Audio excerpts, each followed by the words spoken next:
अस्सलाम वालेकुम प्यारे दोस्तों, कैसे हैं आप सब। आज एक और दिलचस्प कहानी के साथ हम हैं एक दूसरे के साथ, जिसका नाम है एक लोहार की। तो चलिए शुरू करते हैं। उन चार गहरे दोस्तों की उम्रें 25 साल के लगभग थीं। वो ट्रेन में एक शहर से दूसरे शहर जा रहे थे। रेल के डब्बे में बैठे वो चारों खुशगपियों में मसरूफ़ थे कि इनकी नज़र अलग थलग बैठे शख्स पर पड़ी, जो सोने के फ्रेम की ऐनक लगाए कीमती लिबास पहने हुए था। इसके सर पर कीमती टोपी, गले में सोने की मोटी जंजीर थी। इसकी वास्कट में भी एक सोने की जंजीर लटक रही थी, जिसका दूसरा सिरा वास्कट की जेब में जा रहा था। कुछ देर बाद इसने इस जंजीर की मदद से जेबी घड़ी निकाली, वक्त देखा और वापस जेब में डाल ली। घड़ी भी सोने के फ्रेम में जड़ी हुई थी। गर्ज के इसकी हर एक चीज़ और इसका हुलिया इसके अमीर व कबीर होने की गवाही दे रहा था। चारों दोस्त इसका गौर से जायज़ा ले रहे थे। फर्स्ट क्लास के इस डिब्बे में इन पांच के सिवा कोई और नहीं था। एक दोस्त उम्र दराज बोला, मुझे तो ये कोई बहुत ही बड़ा जागीरदार लगता है। वडेरे जागीरदार कभी अकेले सफ़र नहीं करते, इनके साथ लाओ लश्कर होता है। दूसरे दोस्त रहीम बख्श ने कहा, मुझे तो ये कोई बड़ा सरकारी अफसर लगता है। तीसरे दोस्त अब्दुल्ला ने कहा। चौथे दोस्त ने कहा, सरकारी अफसरों का ऐसा हुलिया नहीं होता, मुझे तो ये कोई स्मगलर लगता है। ये चौथा दोस्त हमीदुद्दीन था और हमीदा के नाम से पुकारा जाता था। हमीदा चारों में सबसे ज़्यादा चालाक और लालची था। चारों दोस्त राजदाराना अंदाज से बातें कर रहे थे कि ये कोई बड़ी असामी लगती है, चलो इसे किसी तरकीब से बेवकूफ़ बनाकर कुछ माल हथिया लेते हैं। चारों दोस्तों ने एक मंसूबा बनाया और इसके तहत इस अमीर आदमी के पास पहुंचे और सलाम दुआ खैर खैरियत दरियाफ्त करने के बाद इससे कहने लगे, जनाब सफ़र लंबा है, इसलिए वक्त गुजारी के लिए कोई ना कोई मशगल होना चाहिए ताकि सफ़र आसानी से कट जाए। एक खेल जहन में आ रहा है, इजाज़त हो तो खेल शुरू किया जाए। अमीर आदमी ने मानी खेज अंदाज में इन चारों पर एक नज़र डाली और इनका सरसरी जायज़ा लेने के बाद कहा, मंजूर है। चारों दोस्तों ने अमीर आदमी को खेल की शराइत बताते हुए कहा, हम चारों में से हर एक आदमी एक किस्सा सुनाएगा। अगर आपने इस किस्से को सच तस्लीम ना किया तो फिर जो कुछ आपके पास और आपकी जेब में है वो हमें देना होगा। यही शर्त हम चारों के लिए भी होगी। आप कोई किस्सा सुनाएं। अगर हम इसे सच मानने से इनकार करें तो कपड़ों के अलावा हमारे जिस्म पर और जेब में जो कुछ है वो आपका होगा। अमीर आदमी बोला, मंजूर है, 100% मंजूर। पहले दोस्त उमर दराज ने अपना किस्सा सुनाते हुए कहा, मैं अभी पूरे 3 माह का भी नहीं था कि मेरी वालदा ने मुझे पंगूड़े में लटका रखा था। मैंने देखा कि मेरी वालदा परेशान हो रही थी। इन्हें गोश्त गलाने के लिए कुछ पपीतों की ज़रूरत थी जो घर के सेहन में एक दरख्त पर लगे हुए थे और कोई दरख्त से उतारने वाला नहीं था। मेरे अब्बा ने ये कहा कि पपीते उतारने से इनकार कर दिया कि वो इतने ऊंचे दरख्त पर नहीं चढ़ सकते। परेशानी के आलम में मेरी वालिदा बावर्ची खाने में वापस चली गई। मुझसे इनकी परेशानी देखी नहीं गई और मैं अपने पंगूड़े से निकला, दरख्त पर चढ़ा और कच्चे पपीते तोड़कर नीचे उतरा और चुपचाप बावर्ची खाने के दरवाजे पर रखकर वापस अपने पंगूड़े में आकर लेट गया। मेरी वालिदा कुछ पपीते देखकर हैरान रह गई। आप क्या कहते हैं, यह बात सच है या झूठ? इसने अमीर आदमी से पूछा। मैं इसे सच तस्लीम करता हूँ, ऐसा मुमकिन है, अमीर आदमी ने जवाब दिया। अब दूसरे दोस्त रहीम बख्श ने अपना किस्सा सुनाना शुरू किया। इसने कहा कि एक दिन मैं सड़क के किनारे चला जा रहा था। मैंने देखा कि नीम के नीचे बेर जैसी नमकोलियाँ पड़ी हुई हैं। मैं इनके साइज़ पर हैरान रह गया। एक निमकोली उठाकर मैंने चखी तो मेरी हैरानी बढ़ गई।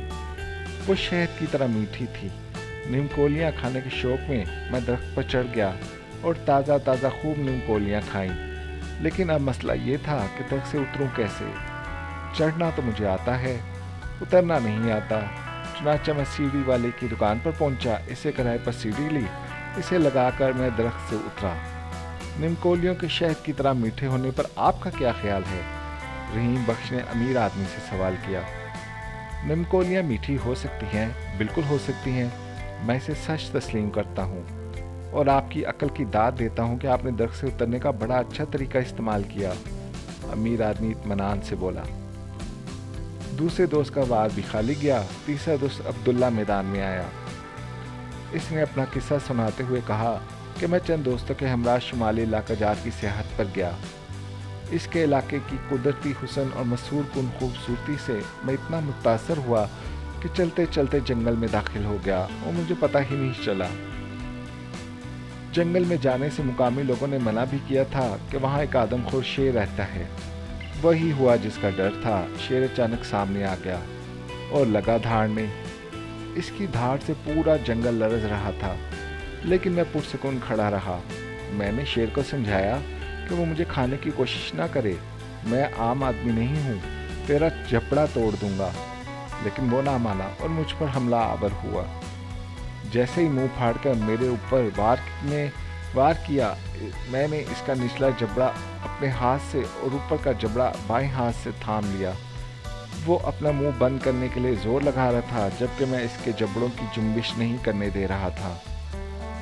دونوں زور لگا رہے تھے۔ شیر کان پھاڑنے والی آوازیں نکال رہا تھا، لیکن میں نے اپنی گرفت مضبوط رکھی اور پھر ایک جھٹکے سے اس کے دونوں جبڑے چیر ڈالے۔ وہ بے جان ہو کر زمین پر ڈھیر ہو گیا۔ میرے دوست اور جو میری تلاش میں وہاں پہنچ گئے تھے، یہ منظر دیکھ کر ششدر رہ گئے۔ انہیں اپنی آنکھوں پر یقین نہیں آ رہا تھا کہ میں نے نہتے ہاتھوں سے ببر شیر کو ہلاک کر دیا ہے۔ عبداللہ نے امیر آدمی سے سوال کیا، کیا آپ اس پر یقین کریں گے؟ امیر آدمی نے پرسکون انداز میں جواب دیا، آپ کا قد کاٹ بتا رہا ہے کہ آپ نے شیر کو یقیناً ہلاک کر دیا ہوگا، میں اسے سچ تسلیم کرتا ہوں۔ تیسرا وار بھی خالی ہونے پر چاروں دوست مایوس ہو گئے۔ ان کی آخری امید چوتھا دوست حمید الدین عرف حمیدہ تھا، جس نے امیر آدمی کو لوٹنے کا پلان بنایا تھا۔ حمید نے سوچا کہ ایسا بڑا جھوٹ بولا جائے جس پر امیر آدمی کو بالکل یقین نہ آئے اور وہ انکار کرنے پر مجبور ہو جائے تاکہ وہ کھیل جیت لے اور اس کی قیمتی اشیاء ہتھیا لے۔ چوتھے دوست نے اپنا قصہ بیان کرتے ہوئے کہا، میں ایک دن مچھلی کا شکار کھیلنے سمندر پر گیا۔ میں نے ایک کشتی کرائے پر لی اور گہرے سمندر میں پہنچ گیا۔ میں نے دیکھا کہ وہاں اور بھی شکاری اور مچھیرے تھے جو اپنی نئی کشتیاں لیے مچھلیوں کا شکار کر رہے تھے اور انہوں نے اچھی خاصی مچھلیاں پکڑی تھیں۔ میں نے بھی سمندر میں اپنا جال ڈال دیا، لیکن کئی گھنٹے ہو گئے کوئی بڑی مچھلی جال میں نہیں آئی۔ مجھے غصہ آ گیا، میں نے جال کو چھوڑا اور سمندر میں چھلانگ لگا دی اور غوطے کھاتا ہوا سمندر کی تہہ میں پہنچ گیا۔ وہاں ایک بڑی ویل مجھے دکھائی دی۔ اس نے بھی مجھے دیکھا اور مجھ پر حملہ آور ہوئی۔ جو ہی میری طرف بڑھی، میں نے آؤ دیکھا نہ تاؤ ایک زوردار مکہ اس کی داہنی آنکھ پر چڑھ دیا۔ اس کی آنکھ نکل کر پانی میں گر گئی، جسے چھوٹی مچھلیوں نے ذرا سی دیر میں چٹ کر لیا۔ ویل غضبناک ہو کر میری طرف پلٹی۔ میں نے پینترا بدل کر اس کی بائیں آنکھ پر بھی مکہ چڑھ دیا۔ اس کی دوسری آنکھ بھی ضائع ہو گئی اور وہ دونوں آنکھوں سے محروم ہو کر میرے قابو میں آ گئی۔ میں نے سمندر کی تہہ میں ہی اسے ذبح کر ڈالا۔ مجھے سخت بھوک لگ رہی تھی، لیکن مسئلہ اس کے گوشت کو بھوننے کا تھا۔ میں نے سمندر ہی میں 2 پتھروں کو رگڑ کر آگ چلائی اور مزے سے اس کا گوشت بھون کر کھانے لگا۔ قریب تھا کہ میں پوری ویل کھا جاتا، لیکن پھر مجھے خیال آیا کہ اس کا کچھ حصہ بچا کر بھی لے جانا چاہیے تاکہ لوگوں کو یقین آ جائے کہ میں نے ویل کا شکار کیا ہے۔ حمید الدین حمیدہ نے امیر آدمی سے پوچھا، آپ کو میری بات کا یقین نہیں آیا ہوگا، خاص طور پر سمندر میں آگ جلانے کو تو آپ تسلیم ہی نہیں کریں گے۔ میں یقیناً تسلیم کروں گا کہ پانی میں آگ لگائی جا سکتی ہے۔ پانی میں آگ لگانے کا محاورہ تو پہلے ہی بہت مشہور ہے۔ میں آپ کے قصے کو سچا مانتا ہوں، یہ ممکن ہے، پانی میں آگ لگائی جا سکتی ہے۔ امیر آدمی کا جواب سن کر چاروں دوست دم خود رہ گئے۔ ان کا آخری وار بھی خالی گیا۔ بادل نخواستہ انہوں نے امیر آدمی سے کہا کہ اب آپ اپنا کوئی حیرت میں ڈالنے والا قصہ سنائیے۔ امیر آدمی نے کہا کہ میرا ایک بڑا سبزی اگانے کا فارم ہے، جہاں میں سبزیوں کے سائز بڑے کرنے کے تجربات کرتا رہتا ہوں۔ 25 سال میں نے کدو کو بڑا کرنے کا تجربہ کیا تھا، جو بہت کامیاب رہا اور کدو کا سائز معمول سے بہت بڑا ہو گیا۔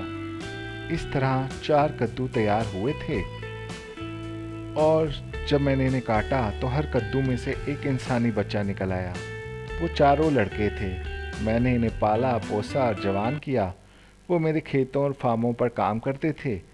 एक दिन वो चारों मेरे पास से भाग गए। मैं इनकी तलाश में सरगर्दा था। मेरी किस्मत अच्छी है कि आज तुम चारों मुझे मिल गए। तुम ही वो नौजवान हो जो मेरे फार्म से भागे थे।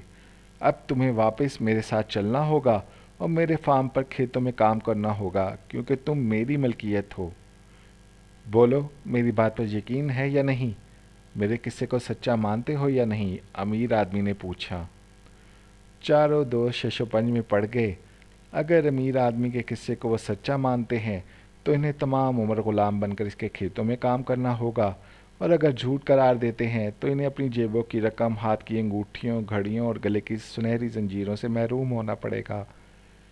काफ़ी सोच विचार के बाद इन्होंने दूसरे ख्याल को बेहतर समझा। अमीर आदमी ने शराइत के मुताबिक इन चारों के गले की जंजीरें, घड़ियां और जेबों की रकम समेटी और अगले स्टेशन पर उतर गया।